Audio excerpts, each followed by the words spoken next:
All right, so you know how we're always finding these fascinating beauty trends online? Mm-hmm. Well, I stumbled across this YouTube video, and it kind of blew my mind.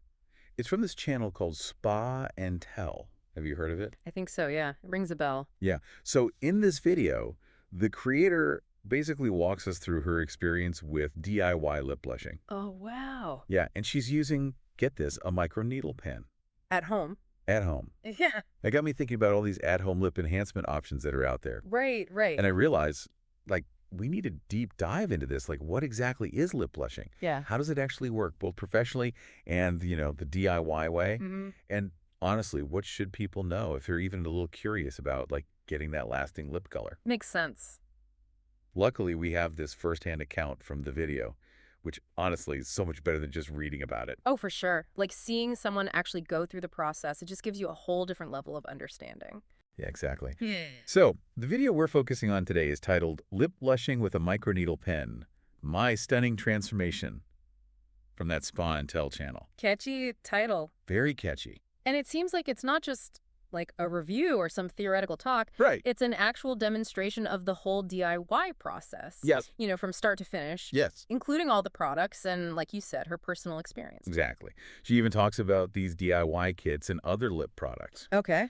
So we've got a really good, comprehensive picture to work with here. Sounds like it. Get ready to elevate your beauty routine. Join me every week at 10 a.m. Pacific for my Beauty Lives, where we'll dive into microneedling, rejuvenating acid peels, expert scalp care tips, and lots of beauty devices. I'll also share the latest skincare brands and makeup must-haves to keep you glowing year-round. For exclusive insights on injections, weight loss peptides, and more, download my Skin and Wellness app linked in the description below. For additional insight, check out my blog that details each of these beauty lives and any other videos I've shared with you. We are about to go live, so hit that subscribe button now and join the beauty revolution.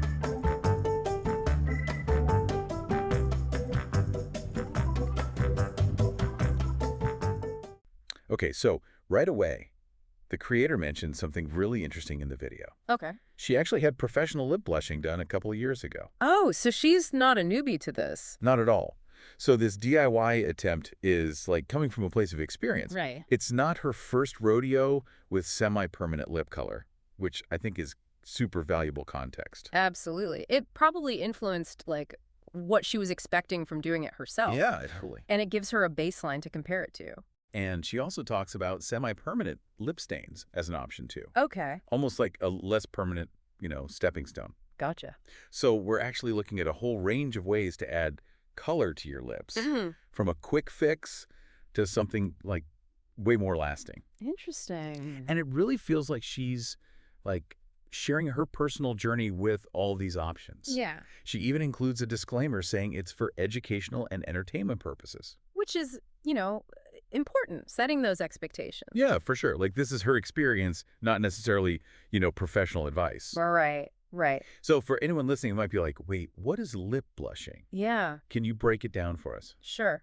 So what's really cool about lip blushing is the technology. Okay. In the video, the creator's using a microneedling device. Like those little pen things? Yeah, exactly. She specifically mentions the Moto, Okay. and she's using it to put pigment directly into the lips. Yeah, and she even compares it to those BB glowing treatments you see for the face. Oh, yeah. Where they use microneedles to, like, infuse serums or pigments into the skin. Right, to get that even skin tone and glowy look. Exactly. So this is the same concept, but specifically for your lips. Wow, so it's not like your typical lipstick. Nope. The goal is to give you a subtle, lasting color, almost like a permanent, or I guess semi-permanent lip tint. Okay, so the color's actually getting into your lips with these tiny needles. Pretty much, yeah. That's pretty wild. Yeah. Okay, so let's dive into the DIY part, because she's using a kit you can buy for home use. Yeah, they even link to it below the video. Super convenient.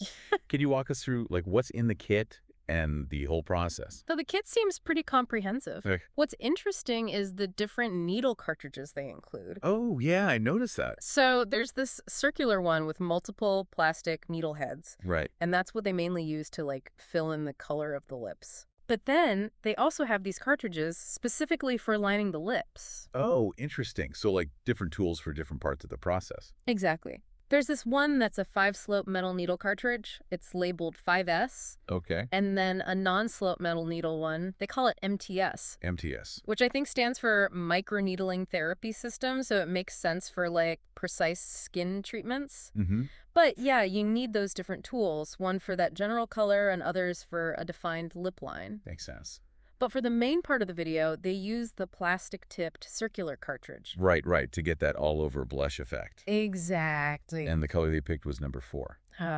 Yes.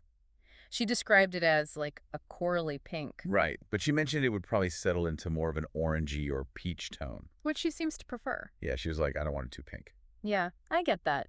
It's interesting how the color can actually change over time. Oh, that's a good point. Like, what you see right after isn't necessarily the final look. Yeah, that's something important to know about semi-permanent makeup in general. Mm-hmm. Like, the pigments can oxidize as they settle in, or they react with your skin's pH or something. Yeah. So the shade can slightly change over a few days or even weeks. Makes sense. I guess that's why choosing the right color is super personal. Definitely. It sounds like she was aware of that potential shift, though. Yeah, and she seemed to know she wanted those warmer, coral, peachy tones. Good for her.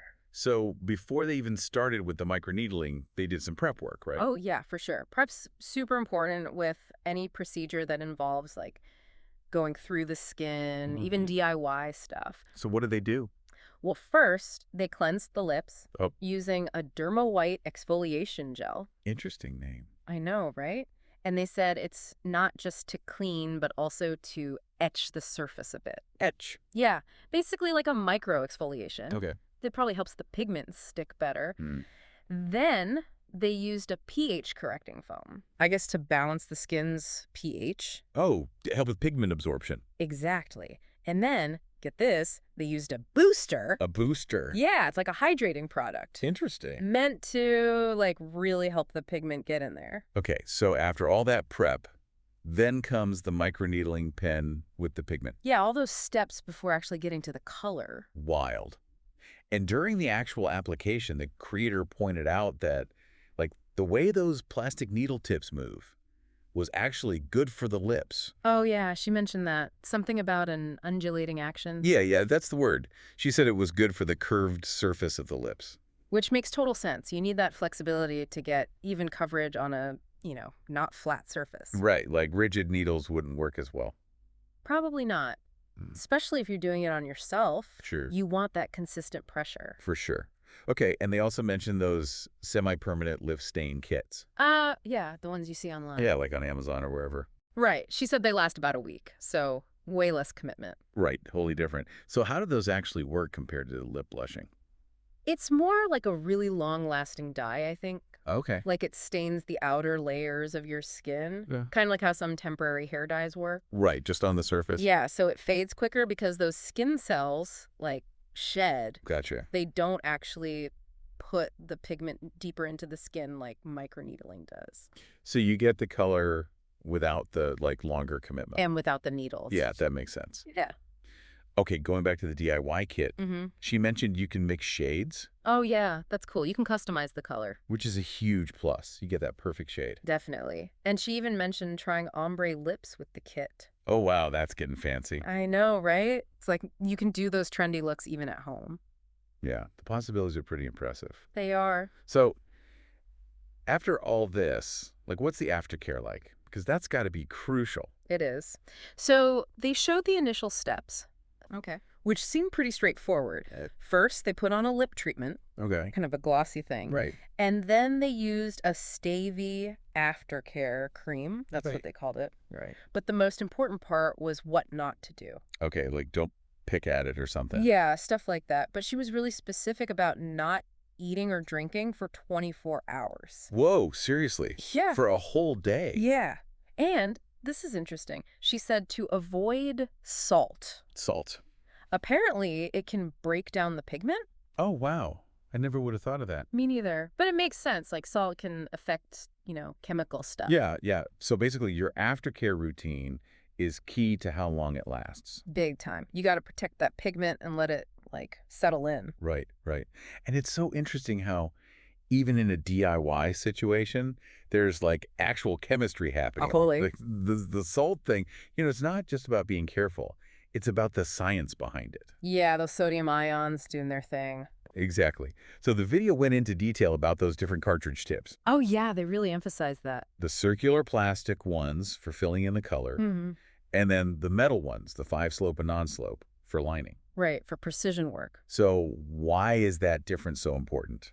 Well, think about it. You're basically like drawing on your lips. Right. So for filling in a large area, you need a tool that covers a lot of space quickly and evenly. That makes sense. And that's where those plastic tips come in. Okay. But for outlining, you need precision. Right, like a fine point pen. Exactly. Yeah. And that's where the metal needles are better. Okay, so it's like having the right tool for the job. Exactly. You don't want a blurry lip line or patchy color. Makes perfect sense. So the right cartridge for the right purpose. Totally. And, we got to talk about safety. Oh, yeah, for sure.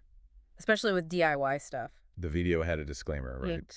Yeah. Saying it's for educational purposes only and, not promoting anything illegal. Smart move on their part. Yeah, and they stressed safe practices. Because, let's be real, there are risks with doing stuff like this at home. Absolutely. Ooh. Even if you're following the instructions perfectly. Yeah, like what if you have a bad reaction? Or mess up the technique somehow. Exactly, and Yeah. keeping things sterile at home, that's a whole other challenge. Right, right. So it's cool to see this DIY option, but, proceed with caution. Big time. It's your responsibility if something goes wrong. Totally agree. So basically what we've learned from this deep dive is that lip blushing uses a microneedle pen to get that pigment into your lips. Yep.